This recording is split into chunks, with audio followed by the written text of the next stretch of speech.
যুদ্ধ মানে ধ্বংস, যুদ্ধ মানে মৃত্যু, যুদ্ধ মানে ক্ষত। কিন্তু সেই ধ্বংস থেকে যদি জন্ম নেয় শিল্প, ঠিক এমনই এক ঘটনা ঘটেছে লেবাননের রেমহালা গ্রামে। এখানে গড়ে তোলা হয়েছে ব্যতিক্রমী এক জাদুঘর। সেই জাদুঘরে রাখা যুদ্ধের স্মৃতি, তবে বন্দুক বা বোমা নয়, বরং শিল্পকর্ম, যেগুলো তৈরি করা হয়েছে যুদ্ধে ব্যবহৃত গোলার টুকরো দিয়ে।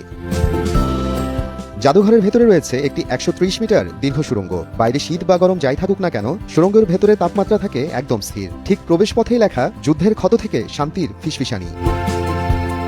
ভেতরে গেলে নজরে পড়ে বিমান বিধ্বংসী গুলি, যদিও তা বদলে দেওয়া হয়েছে দুটি মানুষের ভাস্কর্যে। আরও আছে ট্যাঙ্কের গোলা, সেগুলো এখন খেলতে থাকা শিশুর প্রতিমূর্তি। এই ধ্বংসাত্মক জিনিসগুলো চার্লস জোসেফ নাসারের হাতে হয়ে উঠেছে মনোমুগ্ধকর শিল্প। كنا نلعب بايام الحرب اللي اجت علينا بالخرطوش والرصاص والشظايا. আমরা যুদ্ধের সময় খেলতাম, চারপাশে থাকতো কার্তুজ, গুলি আর শ্যাপনেল। সেই স্মৃতি থেকেই আমি কাজ শুরু করি। এই যে ব্রেসলেটটি দেখছেন, এটাও সেই সময় তৈরি। এরকম আরো অনেক কাজ আছে আমার। শিল্প প্রদর্শনী করতাম আমি, সেগুলো বিক্রি করতাম।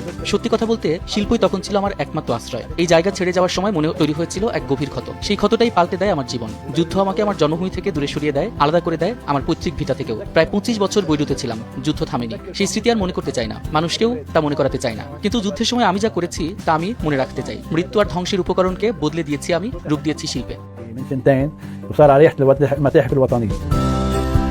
শৈশবে যুদ্ধ দেখেছেন তিনি, খেলেছেন কার্তুজ আর শ্র্যাপনেল নিয়ে। সেই দুঃসহ স্মৃতি তাকে প্রেরণা দিয়েছে এমন ব্যতিক্রমী জাদুঘর তৈরির জন্য। ২০২৪ সালে লেবাননের সংস্কৃতি মন্ত্রণালয় সাজায়া জাদুঘরকে জাতীয় জাদুঘরের স্বীকৃতি দেয়।